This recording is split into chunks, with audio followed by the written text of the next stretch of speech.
Good evening. Some of you may know that the genesis of Breaking Down the Wall goes back to the eve of the 2017 presidential inauguration.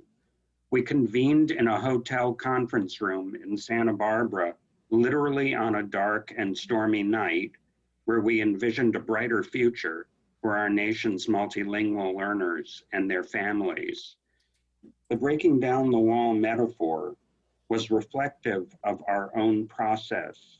You may wonder what happens when you lock 9 brilliant, passionate authors in a room and charge them with dismantling inequities that have persisted over generations. Pandemonium?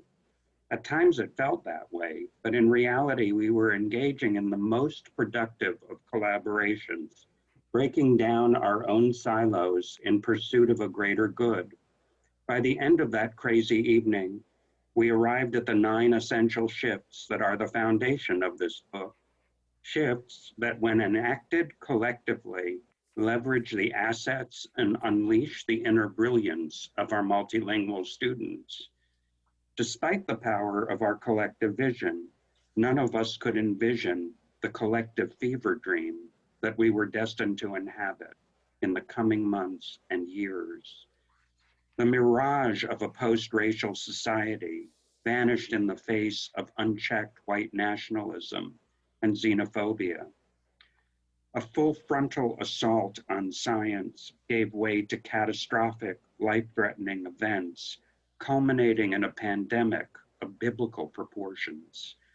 And while the pandemic cut across generational, racial, and income lines, we know that some populations suffered disproportionate harm, including persons of color and immigrant families.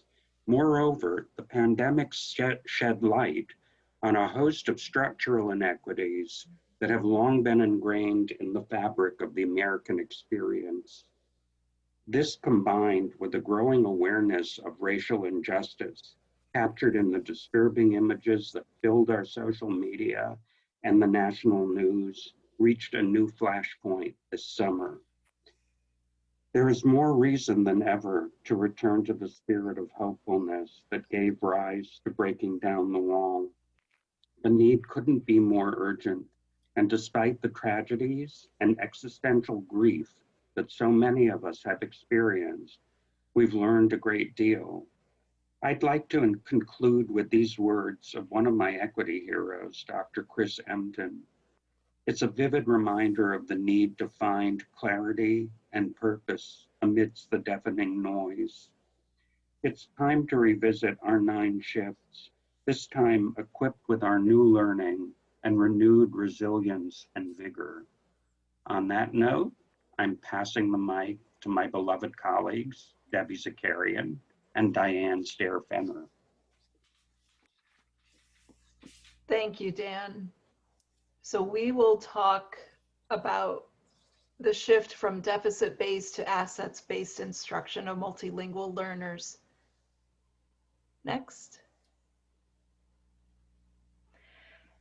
And we do want to acknowledge all of the changes that have taken place since the last time we all got together in Santa Barbara and what has happened since. And thank you, Dan, for setting the tone for this webinar.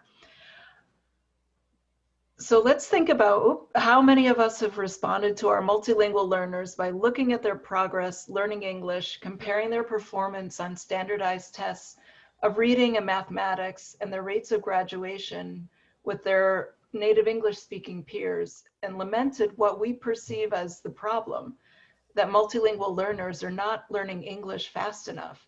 How many of us think about what our students don't possess as opposed to what they do inherently possess? How many colleagues are expressing frustration with engaging multilingual learners during distance learning and hybrid learning environments?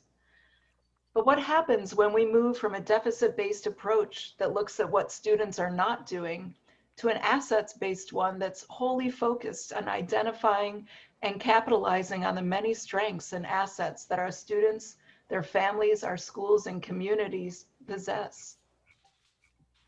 An example is a parent who sets up a workspace at home for their child to engage in distance learning, helping their child log into instruction.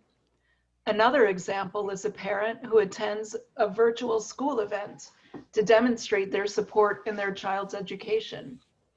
Using a strengths-based or assets-based approach requires a huge shift in thinking toward the invaluable social, cultural, linguistic, and life experiences of our students and their families. Next. Thanks, Diane. Hi, everyone. It's Debbie Zacarian. An assets-based perspective involves many things. One is it values and draws from students' home languages and cultures. Another is it recognizes that families of multilingual learners are involved in their child's education in ways that often go unrecognized. It honors students' personal, social, and life experiences and incorporates this into what we do as educators. An asset-based perspective also recognizes that children learn by interacting. That is, interacting with their family, their school, and their local communities, and focuses on engaging students in interactions, and lots of them, across all of these communities. That is, their family, their school, their local community, and even beyond. Next slide. Our call to action includes 5 elements. First, build relationships with families by taking time to learn about their interests, their hopes and dreams for their child. Second, engage school and community members in building relationships with students. An example is a secondary English ESL teacher who's tasked newcomers to be as creative as they wish to share how they're staying healthy during the pandemic with their subject matter teachers.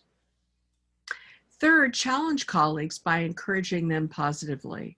For example, when a colleague shares that their multilingual learners don't speak in class, whether online or in person, gently probe for the strategies that they are using and encourage them to build from these.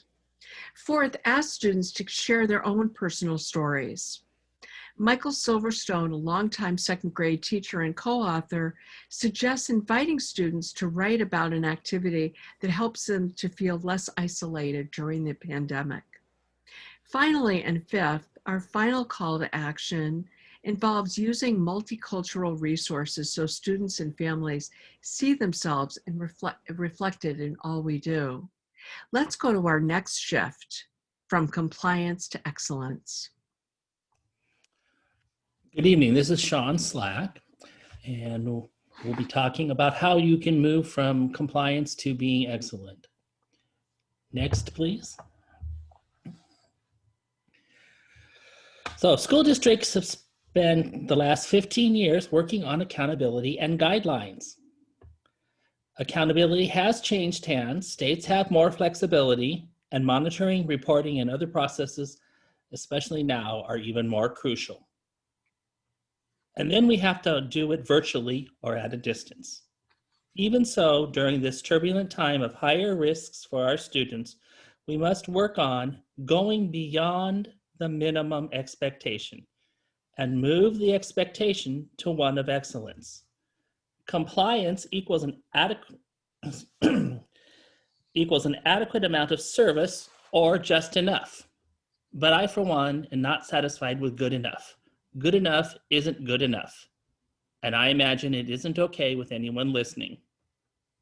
With that in mind, this chapter helps guide your thinking towards excellence from wherever you provide it. You'll have to go the distance for virtual teaching, but you can do it. Next. In this chapter, we offer a few keys to excellence based on the US DOJ and Office of Civil Rights suggestions. At the time of writing, we had no idea we would need to provide services and support at a distance, virtually, over Zoom, etc. But it still can be done, and more importantly, must be done. The DOJ's guidance holds true.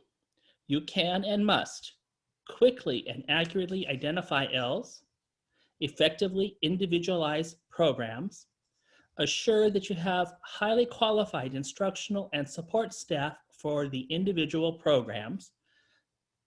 Provide equitable access to all curricular and extracurricular programs.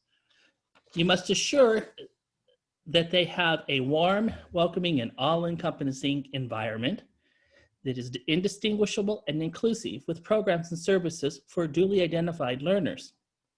You must also support language acquisition in the general classroom for all, regardless of language learning status, level of service, or location. You must collect and analyze data showing success and support, which you then plan and conduct a yearly evaluation with for refinements keyed to the changing student populations you have.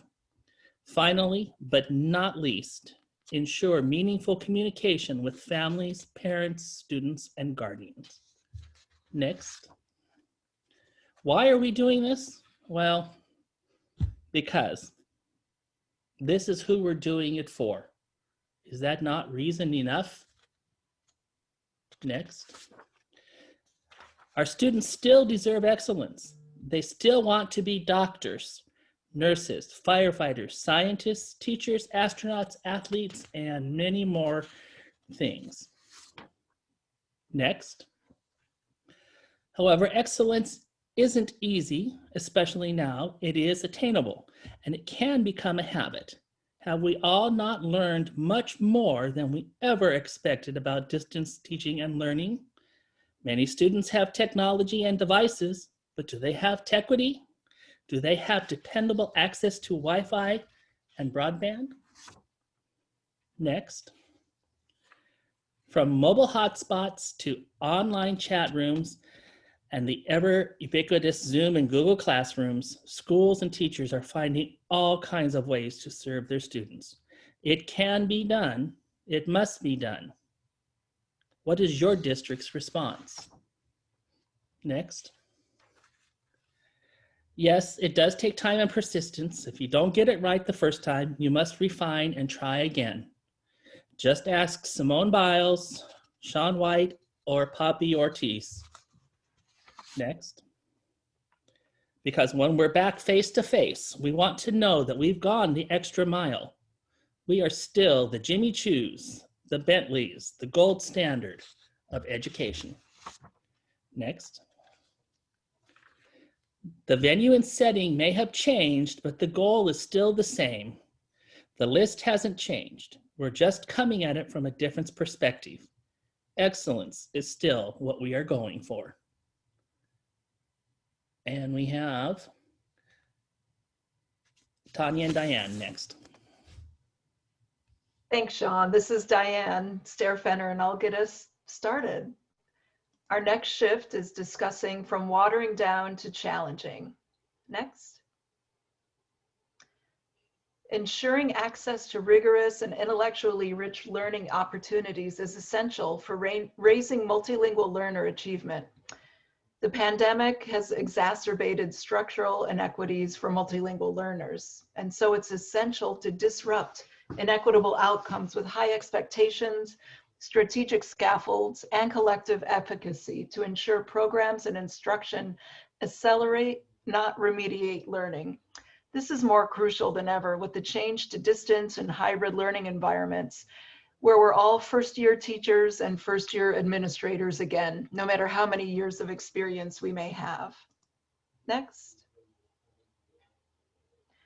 To excel with rigorous academic content, multilingual learners need access to rigorous academic learning experiences, engagement in daily opportunities to listen, speak, read, and write about grade level content topics, concepts, and complex texts is essential for learning both grade level content and the academic language of school, no matter what school currently looks like. Next. To disrupt inequitable outcomes for multilingual learners, we have to transform our mindsets, our programs, and our practices. And I'll discuss 3 ways that we outline. The first is to shift all educators' mindsets so that they operate from an assets-based perspective and set high and attainable expectations for multilingual learners, kind of like we mentioned in the first shift with Debbie. The second is to position multilingual learners for success by creating programs and schedules that facilitate their access to challenging content, which is not an easy task nowadays, but it can be done. And the third is to ensure all teachers use and lose scaffolds strategically to appropriately support and challenge multilingual learners. Courageous collaboration built upon a framework of humility, curiosity, vulnerability, and openness to keeping the focus on our students, not on us, is necessary across all these three components in order for them to be fully realized. Tanya's going to share some more with you. Thank you, Diane. So as Diane said, one of the first call to actions is really around our mindsets, and effective supports, effective scaffolding begins with our belief in the excellence of multilingual learners and the asset-based perspective that Diane and Debbie spoke about. Also, in this context, it's critical to be aware of how to have rigorous expectations with trauma-informed mindsets, understanding that challenge doesn't mean throwing people something really hard and grading them harshly. It means intellectually engaging students in what is relevant. Next. What is connected and relevant to their lives. When parents can be involved, when students can access their home languages, when students can connect and engage with other students, when they have access in our program design to coursework, to the core curriculum, and are not siloed, are not part of unnecessary segregation. These are some of the critical actions to make sure there's access to challenging. Next. An important mindset shift, and especially for leaders, is to shift from this mindset that we need to adopt and scale a silver bullet solution or implement strategies at scale. We all know from teaching, and especially in this environment, that the first attempt doesn't always work. We need to be engaged in courageous collaboration, be willing to focus on our verbs, shift from these nouns that we collect and accumulate and scale to the verbs that are our agency and our efficacy. Engage learners, observe learners, support, choose or lose supports based on what we see, and have the humility to reflect and change our practice. Next. That humility when a student struggles to say, you know what we're doing right now isn't working. Let's come back again with kindness, with compassion, and with courage to collaborate for high achievement and opportunity. Next. Now Maria Dove and Andrea Honningsville will take over. Thank you. Hi, everyone. I'm Maria Dove, and together with Andrea Honningsveld, we're going to share with you From Isolation to Collaboration. Next. This is Andrea, and I would like to start with a personal statement on both of our behalves.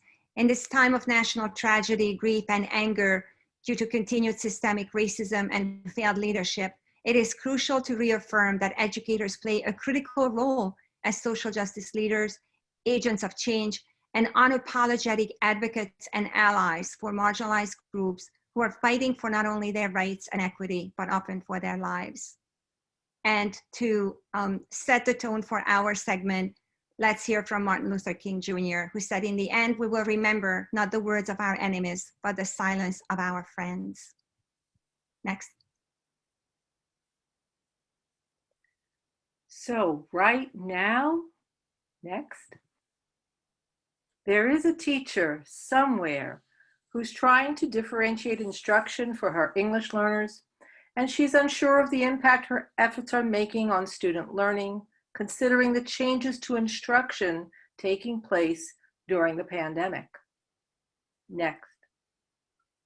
Right now, there is a teacher somewhere who is racking her brain about how to fairly assess multilingual learners' proficiency and progress when she's teaching remotely. And not all her students have equal access to the much needed technology or even to food. Next.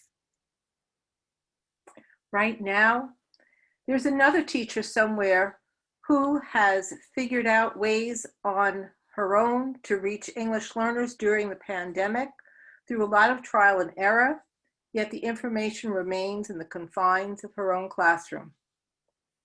Next.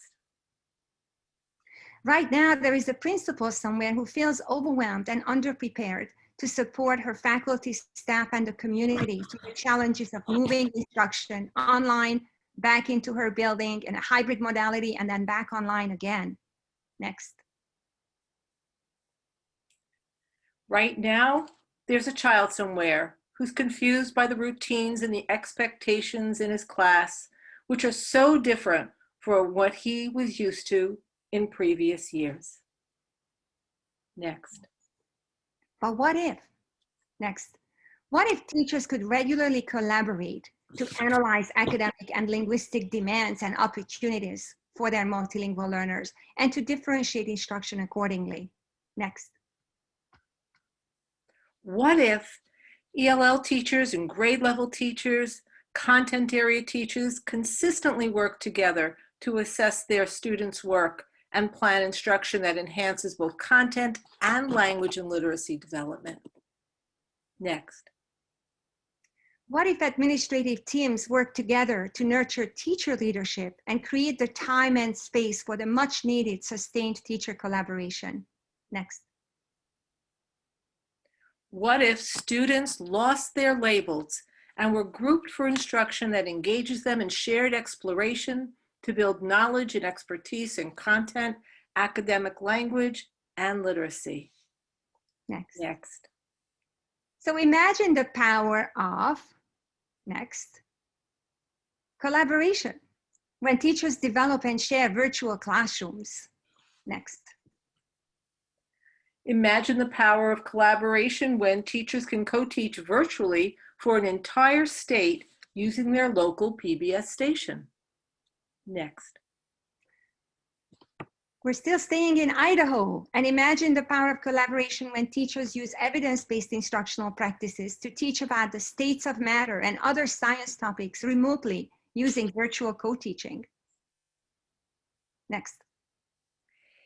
Imagine the power of collaboration when teachers participate in joint professional development opportunities that enhance their understanding of English learners. Next.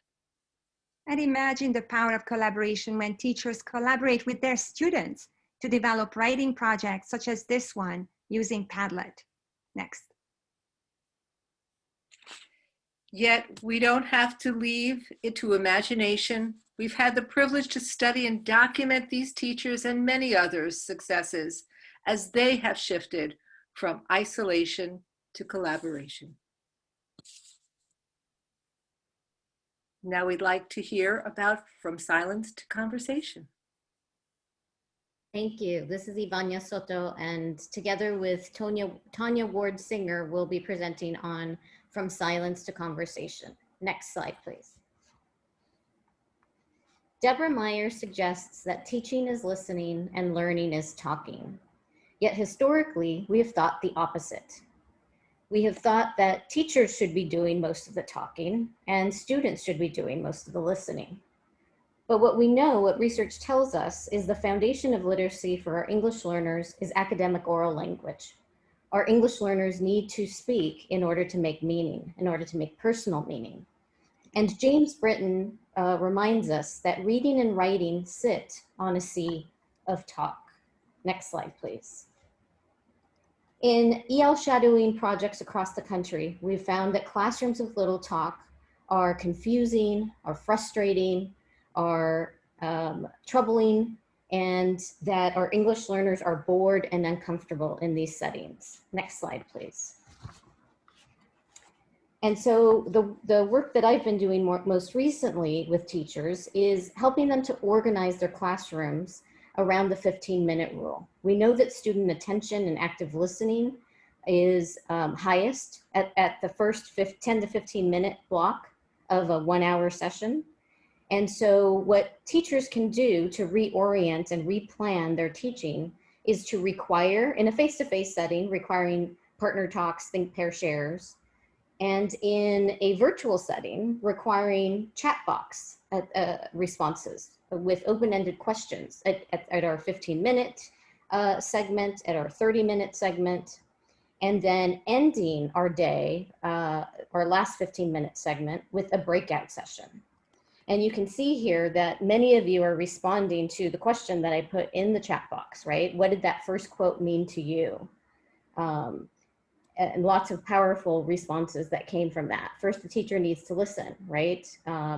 Sentence frames need to be used, that support systems and scaffolds need to be in place. Next slide, please. Additional feedback from shadowing projects across the country suggests that the person talking the most is the person who's learning the most. And teachers have realized I'm doing the most talking in my classroom setting. Next slide.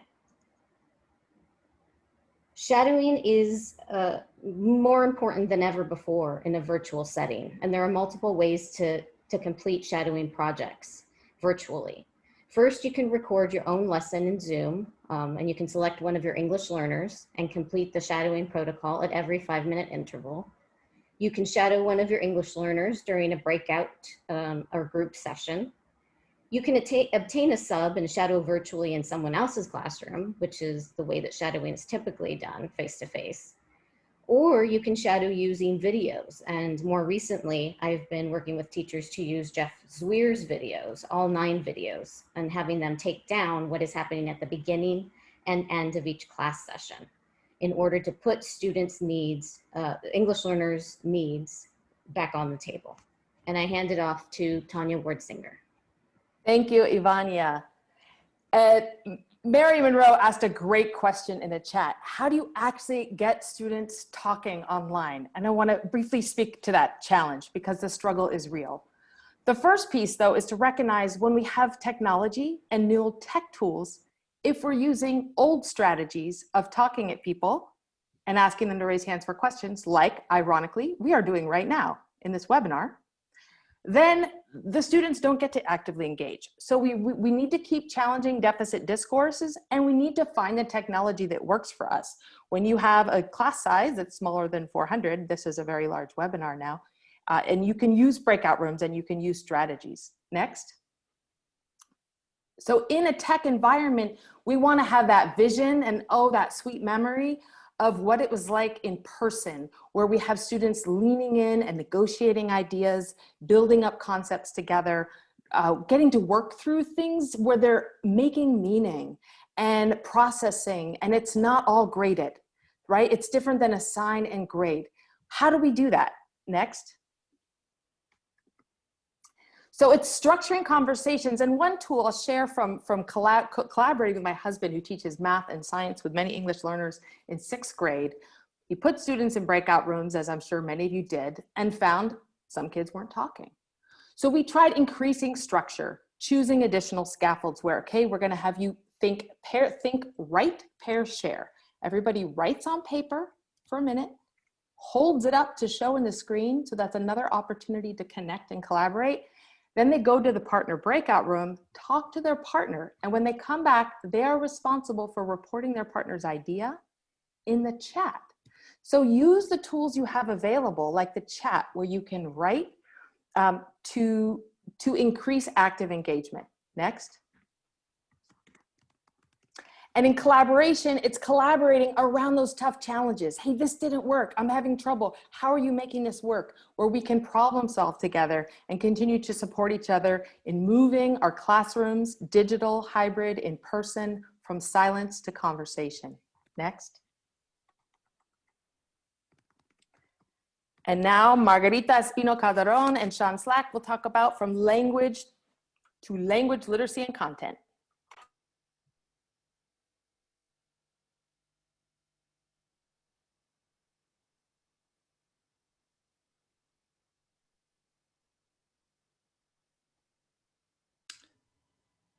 Margarita, you're muted. Thank you. As I was saying, Sean and I would like for you to consider making a shift from language to language literacy and content. because it's not just a job of ESL teachers anymore to teach language, nor for reading specialists to teach reading or for content teachers to teach content. Every teacher in a school needs to be prepared to teach language, literacy, and content. Next. Here we see a Spanish language teacher and a technology teacher pre-teaching key vocabulary and also pre-teaching reading comprehension and the writing process. Next. All core content teachers use their students' text as mentor text to point out reading comprehension skills, text features, and text structures. Next. So why PD for every single teacher in the school? Because when general education teachers do not provide quality instruction for ELs and all students, the ELs fall through the cracks and become long-term ELs. When there are not enough ESL teachers to work with all the content teachers to do co-teaching, then they wind up in special education, or worse yet, they drop out of school. Next. Thus, the whole school needs to retool through whole school PD, as we see here from one high school in Loudoun, Virginia. Every year, more and more schools are becoming whole school. Next. Of course, nowadays, it is virtual PD. Nevertheless, the same integration of language, literacy, and content is delivered in a comprehensive approach. Next. Using technology, expert and peer coaching still takes place in order to ensure transfer from training into the classroom. Next. When there is follow-up to PD with systematic coaching, teachers learning communities, there is great student growth. When there is no coaching, no TLC, there is no student growth, no nada. Next. Knowing this, the district specialists and administrators also attend the PD with teachers and afterwards plan how to support their teachers. Next. Because they know that newcomers will continue to arrive daily. This was before when deported parents could hug their children in the middle of the Rio Grande for 3 minutes. Next. Later on, they could only touch through a fence. Now, nothing. Next. Yet, newcomers are relentless, resilient, and they can be successful when all teachers are well prepared to address their academic, social, emotional needs. So we really need to strive for a whole school approach to excellence through comprehensive professional development for all teachers. And now you're going to hear from Margot and Andrea. Hi, everyone. So you want to turn to the first slide. This is Margot Gottlieb speaking. And what does this image conjure up to you? It should look familiar. Do you say test? Is that what immediately comes to mind? Are you becoming anxious? So oftentimes test has been equated with assessment. And historically, it's assessment of learning. Or as many people will consider it, as summative assessment. It's taken precedence over what we do. It's highly weighted.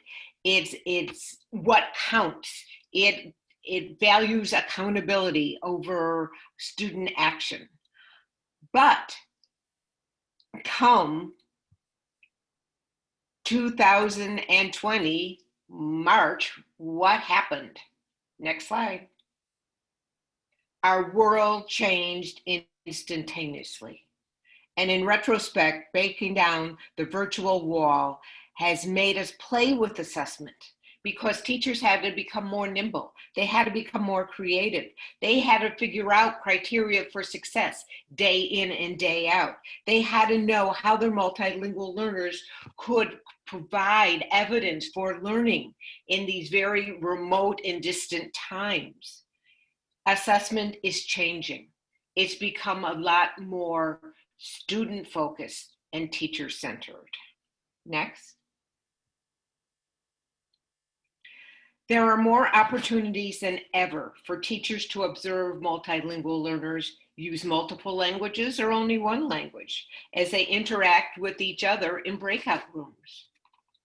Or, as in the right-hand side of the page, there's a one-to-one student-led conference where the student is assured of having the complete attention of the teacher. Next. So if you look at this trilogy, we see assessment as more stakeholder rather than results driven. Assessment as learning is in the center because that's where our students are. That's who we're so engaged in. We want them to drive actionable feedback on their own. We want them to be able to self-reflect and peer reflect. In fact, a most recent article that I read just the other day confirms that self-initiated assessment by students has a much greater effect size or impact, we can say, than formative assessment.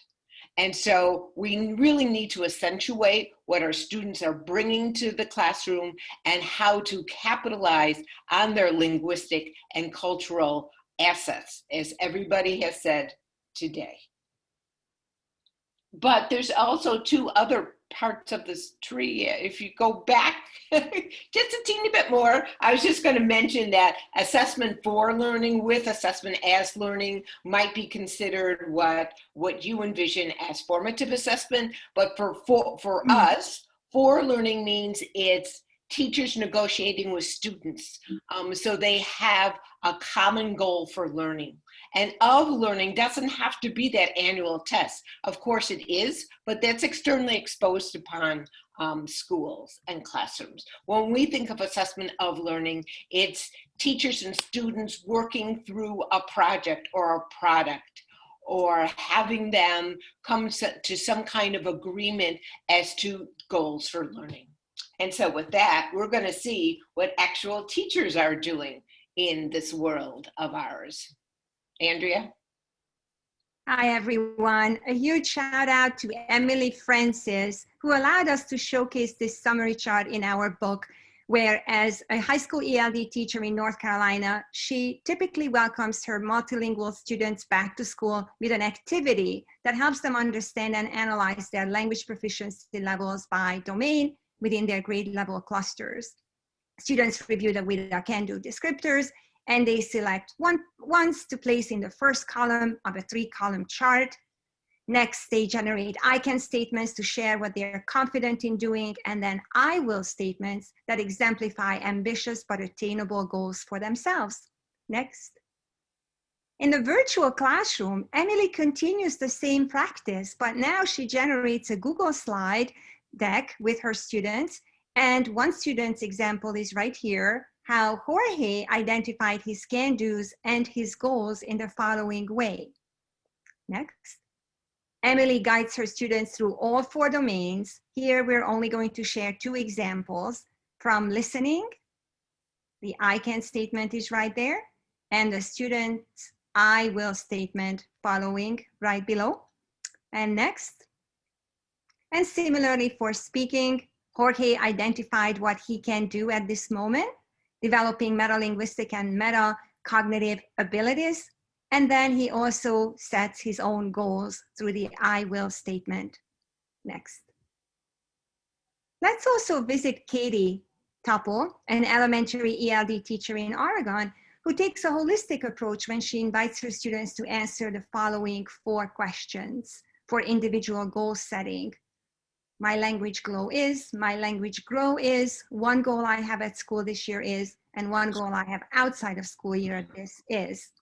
And again, next, during remote learning, her first grade multilingual learners continue to examine their own language and literacy development as they identify what they are proud of and what goals they can set for themselves. Next.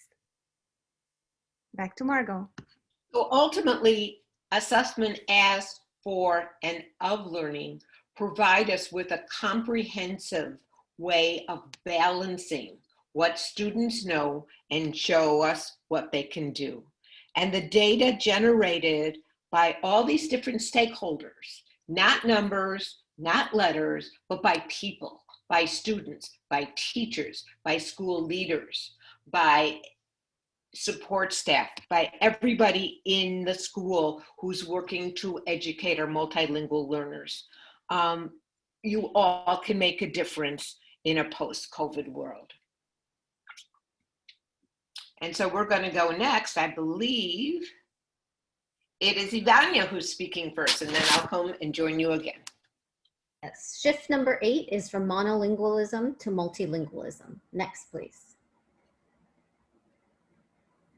Research suggests that bilingual people have an easier time with key brain functions, including developing strong thinking skills, cultivating greater cultural awareness, understanding math problems, and increasing reading comprehension. Additionally, in terms of mental health, a multilingual brain is quicker, nimbler, and more resistant to Alzheimer's and other forms of dementia.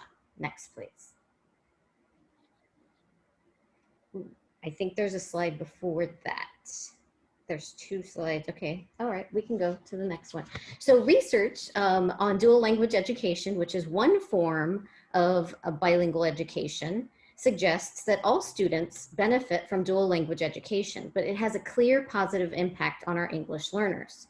When English learners are only instructed in English, they typically only close half of the achievement gap with English speakers, and they tend to fall further behind in school. Thomas and Collier also argue that dual language education is the only model that allows English learners to fully close the achievement gap and even outperform their native English speaking classmates on standardized tests. Next. California presents an interesting case study in multilingualism. In 2016, California passed Proposition 58, the EDGE Initiative, an education for a global economy, which was passed by 73.5% of voters. This called for an increased opportunities to develop proficiency in multiple languages for all students, and it overturned key barriers to bilingual and dual language programs across the state. Next slide, please. Alongside of Prop 58, California has been implementing the EL Roadmap, and the English Learner Roadmap has allowed English learners additional opportunities to develop proficiency in multiple languages by having school systems and districts implement 4 key principles that are assets-based and that value and validate multilingualism. Next slide, please. And I hand it over to Margot. Okay, so do you realize how advantageous it is to be multilingual in this day and age? Because our students are spending more time at home. Families have more time together. They're communicating in multiple languages, and in doing so, they're becoming more connected to schools. Multilingual learners have been exposed to and they interact in their home language more. They're learning in their home language, and they have experienced this world in more than one language. And you can see here with the mother that families' funds of knowledge are coming to the forefront, and students are engaging not only in content learning, but experientially. That's really going to make a difference in their lives. Next. So multilingual learners have been able to show their strengths through their languages and through languaging. They're becoming empowered, and it's responsibility of schools, and for us educators to nurture that whole student. Next. And together with their teachers, multilingual learners have been able to design classroom language policies in which their multiple languages have been honored, both inside and outside of school. And these language policies have helped shape their identities and give them a much more positive self-esteem and image. Next. So we hope that in tearing down this digital wall, all the languages of our students are being embraced, as they should serve as inspirations for our multilinguals' thinking, their languaging, and their development. Next. And what we have to do is to tear down those shackles of monolingualism and replace them with the joys of multilingualism and accept multilingualism as part of this global norm. And finally, multilingualism is a truly empowering, not only for individuals, but for societies. And in doing so, hopefully we are transforming schools and education. And I think we have one more pair coming up. Debbie and Maria.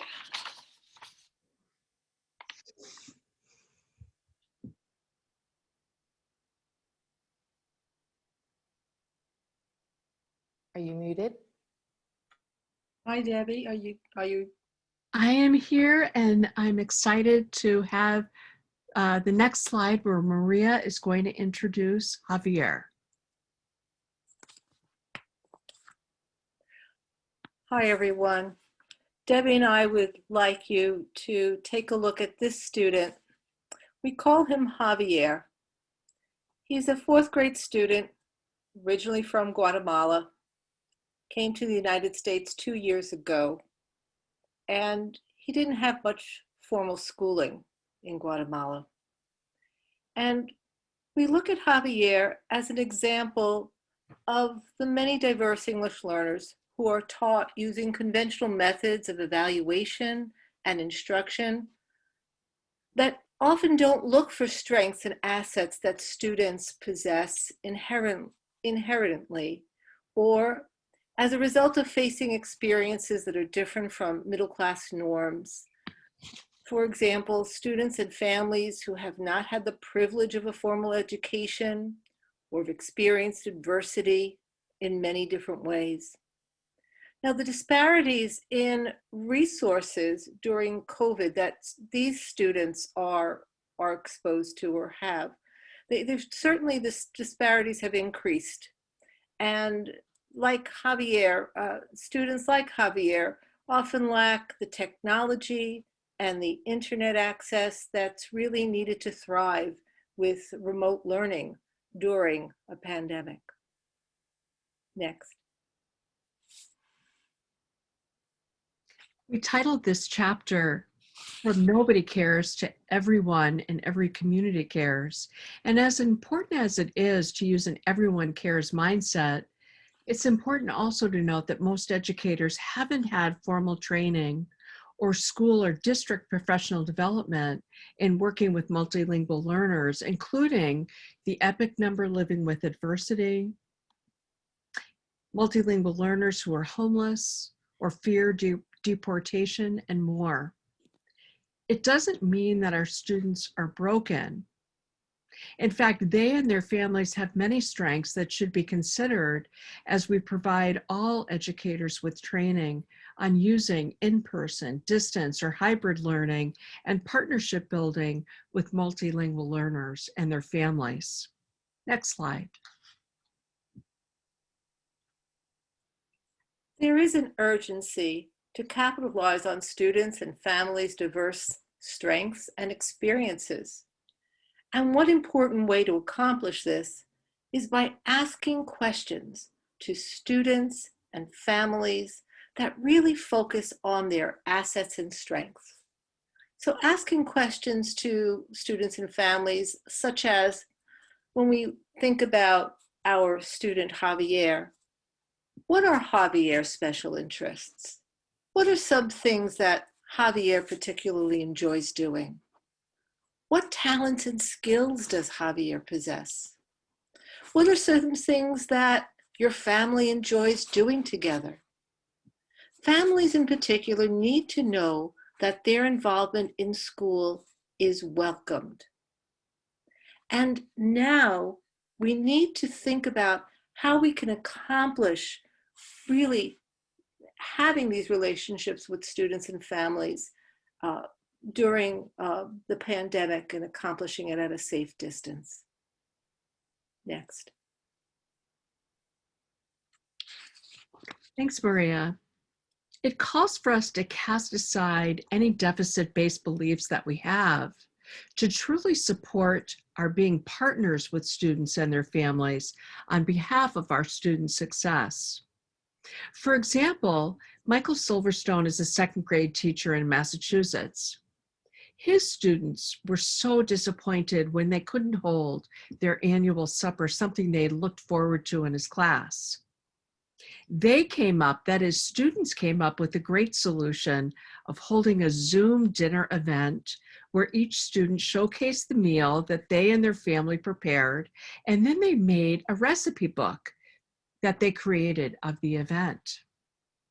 Next slide.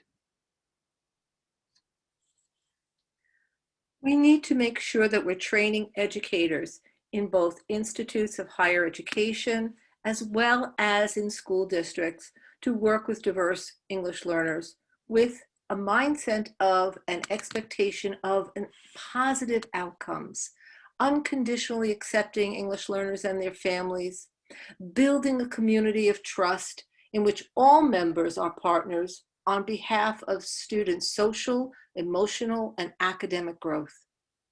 We need to engage pre- and in-service educators to practice consistent, positive communication with these students and their families.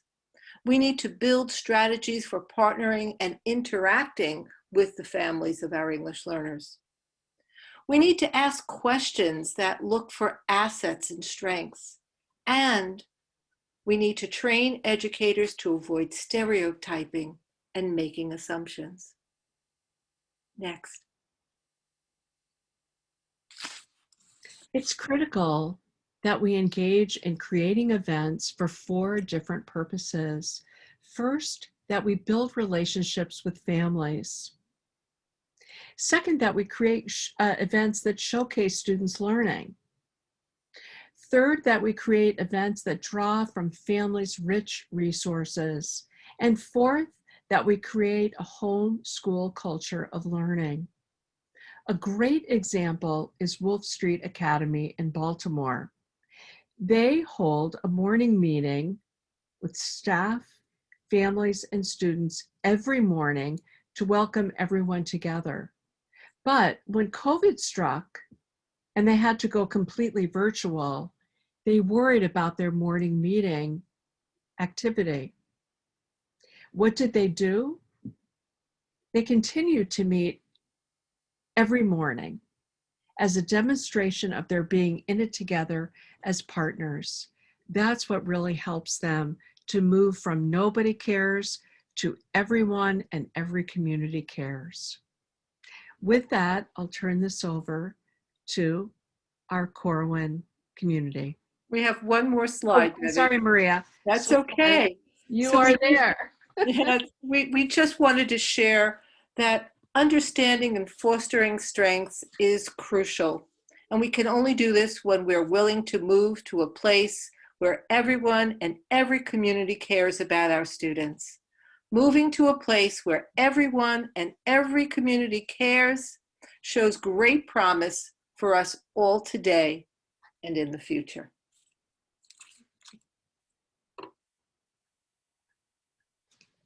So.